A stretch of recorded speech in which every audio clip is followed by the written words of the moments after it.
My YouTube channel. ಎಲ್ಲರೂ ಹೇಗಿದ್ದೀರಾ? ಚೆನ್ನಾಗಿದ್ದೀರಾ ಅನ್ಕೋತೀನಿ. ನಾನು ಕೂಡ ಚೆನ್ನಾಗಿದ್ದೀನಿ. ಇವತ್ತು ನಾವು ಬಂದಿರೋ ಅಂಥ ಮದುವೆ ಯಾರ್ದಪ್ಪ ಅಂದರೆ, ಲಾಸ್ಟ್ ಸುಮಾರು ವಿಡಿಯೋದಲ್ಲಿ ನಾನು ಹೇಳಿದೆ ಗೌಡ್ರ ಅಂಕಲ್ ಅಂತ ಅಂದ್ಬಿಟ್ಟು ನಿಮ್ಗೆ ಪರಿಚಯ ಮಾಡಿಸಿದೆ. ನೋಡಿರೋರಿಗೆ ಗೊತ್ತಿರುತ್ತೆ, ನನ್ನ ವಿಡಿಯೋ ನೋಡಿರೋರಿಗೆ ಗೊತ್ತಿರುತ್ತೆ, ನೋಡಿಲ್ಲ ಅಂದರೆ ಗೊತ್ತಿರಲ್ಲ. ಸೊ ಅವ್ರ ಮಗಂದು ಅಂದರೆ ದೊಡ್ಡ ಮಗಂದು ಮದುವೆಗೆ ನಾವು ಬಂದಿರೋ ಅಂಥದ್ದು.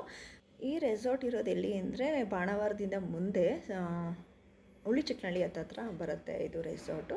ಸೊ ರೆಸಾರ್ಟ್ಗೂ ಮತ್ತು ಕಾರ್ ಪಾರ್ಕಿಂಗು ಜಾಗ ಇರುತ್ತಲ್ಲ, ಅದಕ್ಕಿದಕ್ಕೂ ಸ್ವಲ್ಪ ದೂರನೇ ಇತ್ತು. ಸೊ ಅಲ್ಲೊಂದು ವೆಹಿಕಲ್ ಇರುತ್ತೆ ಜನಗಳ್ನೆಲ್ಲ ಕರ್ಕೊಂಬರೋದಕ್ಕೆ ಅಂತ. ಸೊ ಅದರಲ್ಲಿ ಬರಬೇಕಾದ್ರೆ ಅದರಲ್ಲಿ ಬಂದ್ವಿ. ಸ್ವಲ್ಪ ಜನ ಕಡಿಮೆ ಇದ್ರಲ್ವ, ಹಂಗಾಗಿ ಕರ್ಕೊಂಬಂದರು ಅನ್ಕೋತೀನಿ. ಸೊ ಬಂದ ತಕ್ಷಣ ಸ್ವಲ್ಪ ಅಲ್ಲಿ ಎಲ್ಲ ಸ್ನ್ಯಾಕ್ಸ್ ಎಲ್ಲ ಇತ್ತು, ಪಾನಿಪುರಿ ಆ ಥರ ಎಲ್ಲ ಸ್ನ್ಯಾಕ್ಸು. ಸೊ ಫಸ್ಟು ಸ್ನ್ಯಾಕ್ಸ್ ಬೇಡ, ಫಸ್ಟು ಫೋಟೋಗೆ ಹೋಗ್ಬಿಡೋಣ, ಜನ ಕಡಿಮೆ ಇದ್ದಾರೆ ಅಂತ ನಿಂತ್ಕೊಂಡ್ವಿ. ಅಲ್ಲಿ ಪಾರತ್ ಆಂಟಿ ಒಬ್ಬರೇ ಕೂತಿದ್ರು. ಹಾಗಾಗಿ ನಾನು ಪಾರತ್ ಆಂಟಿನ ಮಾತಾಡ್ಸ್ಕೊಂಡು ಕೂತ್ಕೊಂಡೆ. ಆ ಕಡೆಯಿಂದ ನಾನು ಪಾರತ್ ಆಂಟಿ ಬಂದ್ವಿ, ಈ ಕಡೆಯಿಂದ ನಮ್ಮ ಮನೆಯವರು ನಮ್ಮ ಮಕ್ಳಿಗೆ ಬಂದರು. ನಮ್ಮ ಮನೆಯವರು ಪಾರತ್ ಆಂಟಿಯವ್ರನ್ನ ರೇಗಿಸ್ತಾಯಿದ್ರು. ಅಂಕಲ್ ಚೆನ್ನಾಗಿ ಕಾಣಿಸ್ತಾಯಿದ್ರು, ಹಂಗಾಗಿ ರೇಗಿಸ್ತಾಯಿದ್ರು. ಸರಿ, ಆಂಟಿ ಏನು ರೆಡಿ ಆಗಿರಲಿಲ್ಲ, ಕಾಮನ್ ಆಗಿ ಇದ್ದರು. ಅವರು ದೊಡ್ಡ ಮಗನ ಮದುವೆಲೇ ಫಸ್ಟ್ ಟೈಮ್ ನಾನು ಆ ಥರ ರೆಡಿಯಾಗಿದ್ದನ್ನ ನೋಡಿದ್ದು. ಇನ್ನೇನು ನೆಕ್ಸ್ಟ್ ಚಿಕ್ಕ ಮಗನ ಮದುವೆ ಮಾಡಬೇಕಾದ್ರೆ ಆ ಥರ ರೆಡಿ ಆಗ್ತಾರೆ ಅಂತ ನಾನು ಅನ್ಕೋತೀನಿ.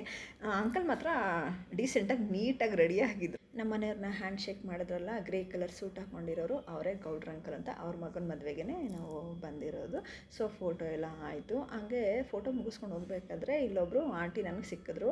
ಅವ್ರನ್ನ ನಾನು ನೋಡಿದ್ದೀನಿ, ಬಟ್ ಅವ್ರು ಯಾರು ಅಂತಲೇ ಗೊತ್ತಾಗಲಿಲ್ಲ ಸಡನ್ನಾಗಿ ನೋಡಿದ ತಕ್ಷಣ. ಏಕೆಂದರೆ ವಿತೌಟ್ ಮೇಕಪ್ ನೋಡಿದ್ದು ತುಂಬ ದಿವಸ ಹಿಂದೆ, ಅಂದರೆ ಪ್ರವೀಣನ ಮದುವೆ ಟೈಮಲ್ಲಿ. ಅವ್ರು ನನಗೆ ಶಾಸ್ತ್ರ ಮಾಡ್ಬೇಕಾದ್ರೆ, ಅಂದರೆ ಪ್ರವೀಣ ಅವ್ರ ಮದುವೆ ಟೈಮಲ್ಲಿ ಶಾಸ್ತ್ರ ಮಾಡಬೇಕಾದ್ರೆ ನಂಗೆ ಅವ್ರು ವಿಡಿಯೋ ಮಾಡಿಕೊಟ್ಟಿದ್ರು. ಅವಾಗ ನನಗೆ ಪರಿಚಯ ಆಗಿದೆ, ಅವ್ರ ಹೆಸರು ಮಾಲಾ ಅಂತಂದ್ಬಿಟ್ಟು. ಸೊ ವಿತ್ ಮೇಕಪ್ಪಲ್ಲಿ ನನಗೆ ಗೊತ್ತೇ ಆಗಲಿಲ್ಲ, ಆಶ್ಚರ್ಯ ಆಯಿತು. ನಮ್ಮ ಮನೆಯವರು ಯಾರು ಅಂತ ಕೇಳ್ತಾಯಿದ್ರು, ಅದಕ್ಕೆ ನಮ್ಮ ಮನೆಯವ್ರಿಗೆ ಪರಿಚಯ ಮಾಡಿಸ್ತಾ ಇದ್ದೆ.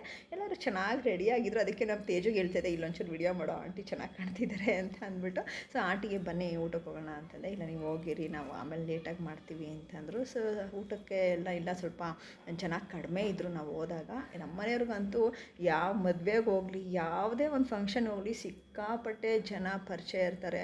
ಅವ್ರು ಹೆಂಗೆ ಅಂದರೆ ಒಂದು ಕಲ್ಲನ್ನು ಬಿಡಲ್ಲ ಮಾತಾಡ್ಸೋದು ಜಾಸ್ತಿ. ನಮ್ಮ ಮನೆಯವರು ಸ್ವಲ್ಪ ಪರಿಚಯ ಆಗಿದ್ರು ಸಾಕು, ಅವ್ರನ್ನ ಚೆನ್ನಾಗೇ ಮಾತಾಡಿಸ್ತಾರೆ. ಆ ಥರ ನಮ್ಮ ಮನೆಯವರು ಎಲ್ಲಿಂದ ಎಲ್ಲಿಗೋದ್ರು ಮಾತಾಡಿಸ್ತಾರೆ. ಮತ್ತು ಅದರಲ್ಲೂ ಫುಲ್ ಸ್ವಲ್ಪ ಕ್ಲೋಸ್ ಆಗಿರೋ ಸಿಕ್ಬಿಟ್ರಂತೂ ಮುಗೀತು. ನಮ್ಮ ಮನೆಯವರು ಅಲ್ಲೇ ಮಾತಾಡ್ಕೊಂಡು ನಿಂತ್ಕೊಂಡ್ಬಿಡ್ತಾರೆ. ನೋಡಿ ಜನ ಎಷ್ಟು ಜನ ಇದ್ದಾರೆ.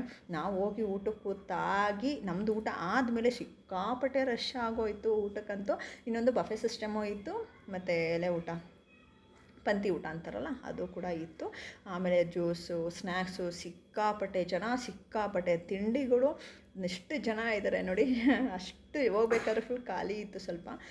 ಇವಾಗಂತೂ ಸಿಕ್ಕಾಪಟ್ಟೆ ಜನ. ನಾವು ಇನ್ನೇನು ಮದುವೆ ಎಲ್ಲ ಮುಗಿಸ್ಕೊಂಡು ಆಚೆಗೆ ಬರಬೇಕಾದ್ರೆ ಸುಮಾರು ಜನ, ನಮಗೆ ಎಷ್ಟು ಜನ ವಾಪಸ್ ಅಂದರೆ ಮದುವೆಗೆ ಎಂಟ್ರಿ ಆಗೋರು ಎಷ್ಟು ಜನ ಇದ್ದರು ಅಂದರೆ ಅಷ್ಟು ಜನ. ನಾವು ಹೋಗ್ಬೇಕಾದ್ರೆ ನನ್ನ ಮಗನಿಗೆ ಫ್ರೂಟ್ ಸಲಾಡ್ ಅಂದರೆ ಇಷ್ಟ, ಚಿಕ್ಕವನಿಗೆ, ನಮ್ಮ ಚೋಟುಗೆ, ನಮ್ಮ ತೇಜುಗೆ ಐಸ್ ಕ್ರೀಮ್ ಅಂದರೆ ಇಷ್ಟ, ನನಗೆ ಬೀಡ ಅಂದರೆ ಇಷ್ಟ. ಸೊ ಇದನ್ನೆಲ್ಲ ತಿನ್ಕೊಂಡು ಹಂಗೆ ಆನ್ ದ ವೇ ಬರಬೇಕಾದ್ರೆ ಏನು ಬಂದಿತ್ತಲ್ವ ಟ್ರಾವೆಲ್, ಅಂದರೆ ಸ್ವಲ್ಪ ಅಲ್ಲಿವರೆಗೂ ಬಿಡೋ ಅಂಥದ್ದು ಏನೊಂದು ವೆಹಿಕಲ್ಲು ಅದು ಇರಲಿಲ್ಲ.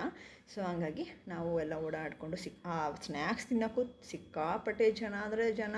ಅಯ್ಯಪ್ಪ, ಸ್ನ್ಯಾಕ್ಸ್ ಎಷ್ಟೋ ಜನ ಆ ಜನ ನೋಡಿಬಿಟ್ಟು ಸ್ನ್ಯಾಕ್ಸ್ ಬೇಡ, ಏನು ಬೇಡ, ಬನ್ರಪ್ಪ ಹೋಗೋಣ ಅಂತ ಅಂತಿದ್ರು ಅಲ್ಲಿರೋರು. ನನಗಂತೂ ಈ ನಡುವೆ ರೇಷ್ಮೆ ಸೀರೆ ಉಡೋ ಪೇಷನ್ಸೇ ಹೋಗ್ಬಿಟ್ಟಿದೆ. ಏನಿದ್ರು ಸಿಂಪಲ್ ಆಗಿರೋ ಸೀರೆ, ಇಲ್ಲ ಫ್ಯಾನ್ಸಿ ಸೀರೆ, ಇಲ್ಲಾಂದರೆ ಮೈಸೂರು ಸಿಲ್ಕು, ಈ ಥರದ್ದೇ ಸೀರೆ ಉಡೋ ಅಂಥದ್ದು. ನಾನಂತೂ ಈ ನಡುವೆ ಯಾಕಪ್ಪ ತುಂಬ ಬೇಜಾರು. ಏಕೆಂದರೆ ಪೇಷನ್ಸ್ ಇರಬೇಕು, ಅದನ್ನೆಲ್ಲ ಅದು ಸ್ಯಾರಿ ಪ್ಲೀಟ್ಸ್ ಎಲ್ಲ ಮಾಡ್ಕೋಬೇಕು, ಐರನ್ ಮಾಡ್ಕೋಬೇಕು. ಸೊ ಹಾಗಾಗಿ ಆ ಟೆನ್ಷನೇ ಬೇಡ ಅಂತ ಸಿಕ್ಕಿದ್ದು ತೊಗೊಳೋದು, ಉಟ್ಕೊಳೋದು, ಬರ್ತಾ ಇರೋದು, ಹಂಗಾಗ್ಬಿಟ್ಟಿದೆ ಇವಾಗಂತೂ. ರಿಸೆಪ್ಷನ್ ಚೆನ್ನಾಗಾಯಿತು, ಎಲ್ಲ ಚೆನ್ನಾಗಿತ್ತು, ಊಟ, ಇವನ್ ಸ್ನ್ಯಾಕ್ಸ್ ಕೂಡ ಚೆನ್ನಾಗಿತ್ತು.